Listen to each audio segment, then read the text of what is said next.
Hey guys, so good morning. Magandang umaga sa atin sa Pinas dyan at magandang gabi dito umaga. So, welcome to Carlo Carpenter.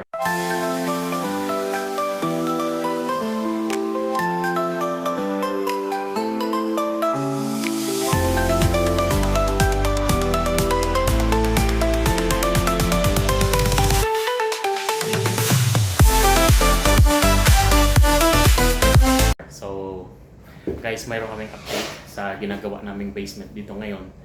So, actually, nakubira na namin. May mga remaining pa na ano dito sa closet. At saka, hindi pa namin nasaraduhan dito kasi kailangan ko pa dito sa may return air. So, halos dito sa itong one bedroom na to, sa maliit na kwarto, na-complete na namin dito. Okay? So, dito sa may small kitchen sa sa may wash area at dito sa laundry. So ito tapos na. Ayan siya, hindi na namin sarado dito yan kasi may door naman. So hindi na. Tsaka may mga open pipes doon. So magkikip na lang yan siya na open yan. Okay. Tsaka halos dito sa mga side wall, ito sa mga maliit na mga bulkhead, yan halos tapos na siya. Yeah. So ito yung update namin. May mga pot light na rin. So yung mga pot light nakakonect na. Ito sa isang bedroom dito. Yeah. So namad na siya. Kunti pa. Kailangan pa namin ng mga tawag nito. Halos lahat ng mga closet hindi pa namin naisara kasi may mga may mga return air pa kami na ilalagay doon sa likod kaya hindi pa na pwedeng kailangan masaratuhan. So yung update dito banda sa living room, ayan na siya. So war zone dito, magulo. Pero halos nakubira na, ito na lang yung maliliit dito. Yan na lang yung konti na yun pero halos na nakubira na siya. So yung washroom nakubira na rin. Yeah, so halos sarado na siya dito.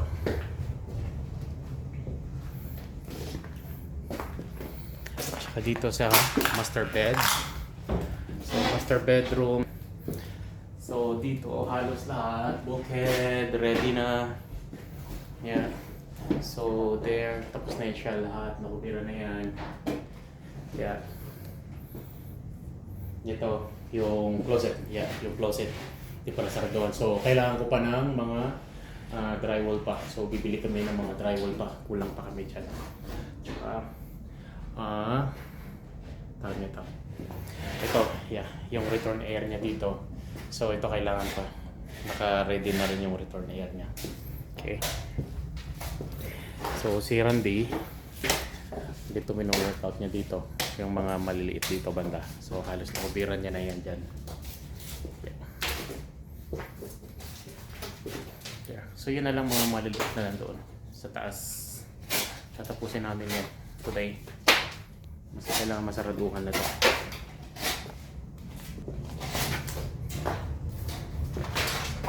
Yeah, so ito namad na yan ni Brother Darwin. So tinagdagan niya na yung yung pa pala nakalimutan sa corner, buti na lang nakikita. Wala pa pala doon drywall. Yeah. So halos nasa ano na kami. Well, nasa 50% na. So 50% na ng installation namin dito sa basement.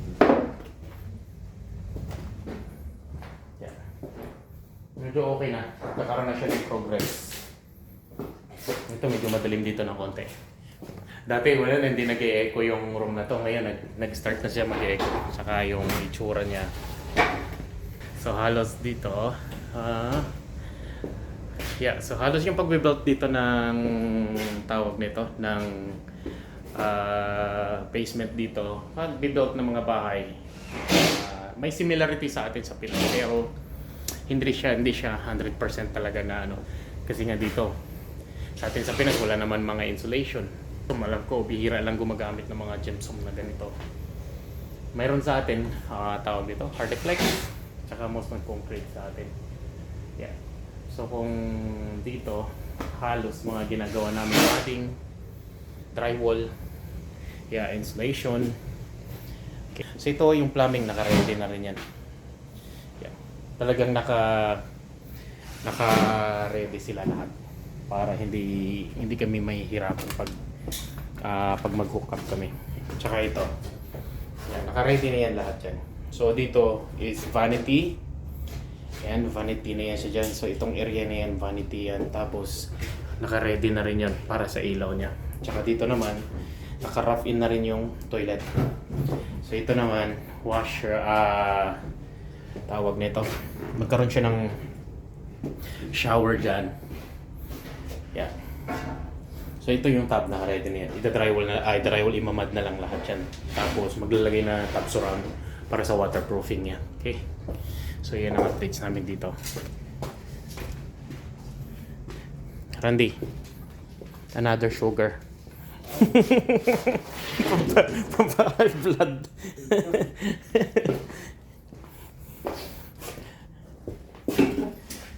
Yeah, grabe. Ito, tingnan niyo guys. Puro sugar free. Ito favorite ko yan. Yung root beer na yan. Kaso lang grabe, sobrang tamis yan.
A few moments later.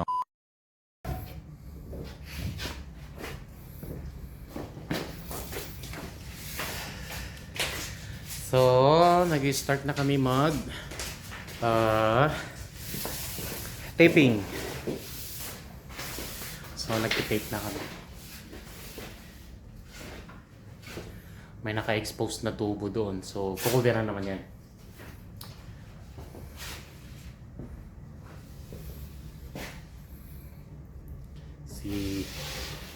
Si Master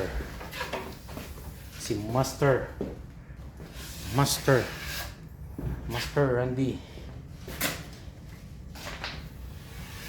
Yung umpisa na siya mag-tape.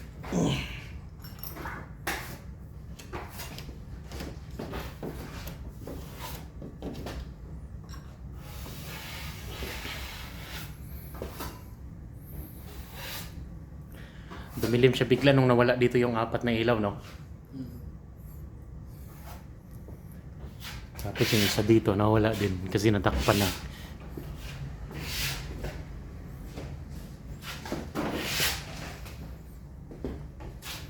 So, ito pala yung matting na ginagamit namin.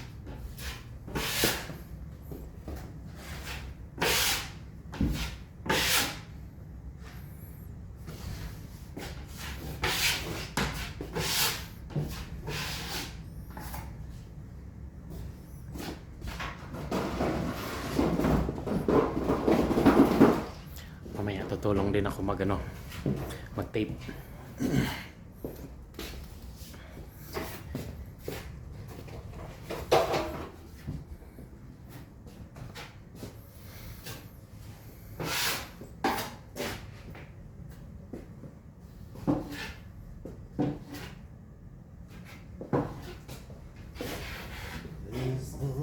Masyado matamis yung no? Yung mug na to, yung root beer. Mhm.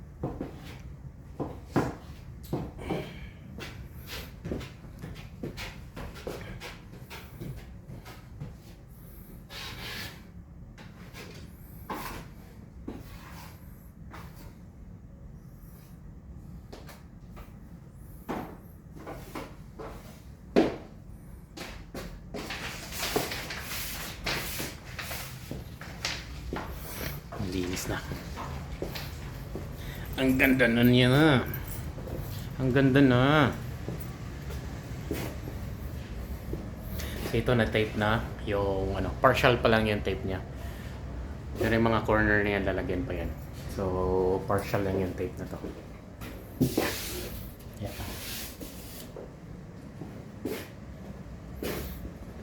At least maganda na siya. Naku, Vera na. Ito bukas lalagyan na namin ng mga corner yung end niyan.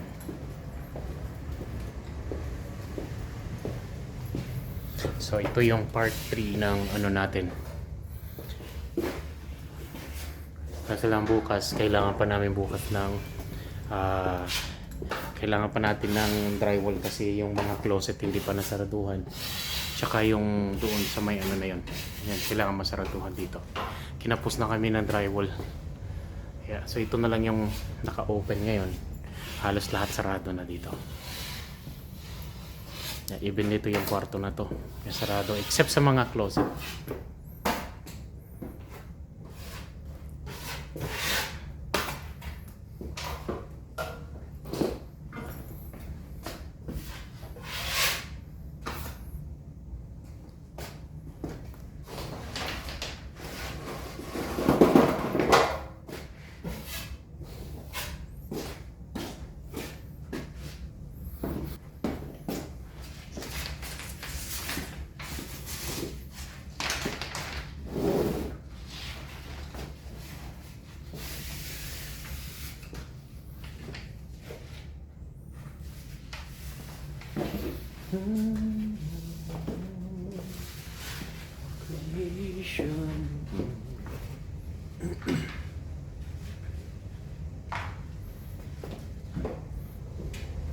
Ito kasi pinapaayos ko pero na okay na yan. Yung na yan, yung electric na yan. Yan. So okay na yan.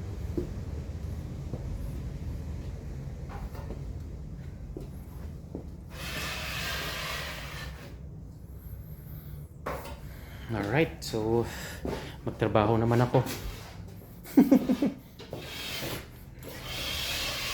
A few moments later. Hey guys! So, part 3 ng updates ng aming paggawa dito ng basement dito sa Canada. Okay? So, halos tira na namin lahat.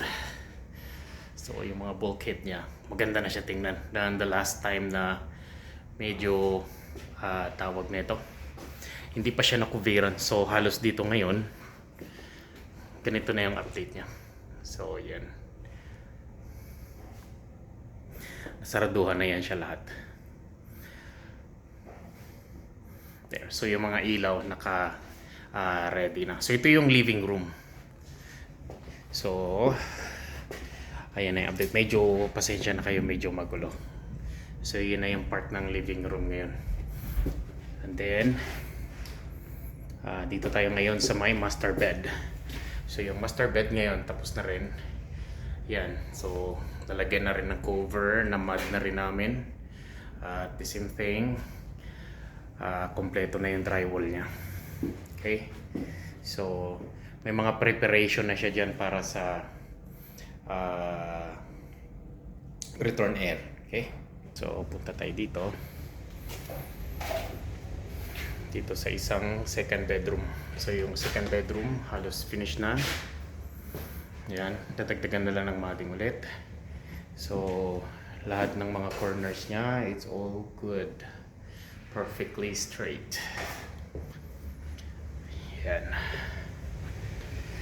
And then, dito, yung last time na mayroon ditong butas pa na hindi natapos. So, ayan, naka-close na siya. Okay. There. Tingnan niyo guys. So, straight din siya. Tsaka ito, tinatapos na rin namin dito, laundry area. So, dito siya, okay na rin. Yan, ganda ng ano, very straight.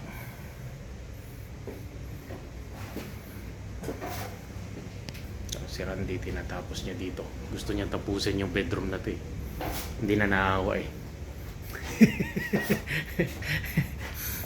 So ito, nakubira na namin niya. Last time kasi wala pa siyang cover dito. So ito may cover na.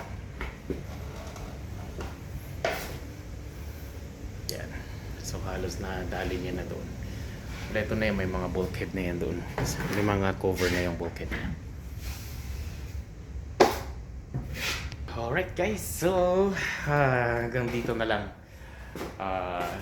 More on part 4 sa pag ano namin ng basement dito. Okay? So halos maganda na siya. Yan. So maayos na siya. Okay? So guys, kung bago ka lang sa aking YouTube channel, so don't forget to like, subscribe, and press the bell button para ma-updates ko kayo para ma-updates pala kayo sa mga videos na mga upcoming namin. Okay? So yeah, thank you and God bless.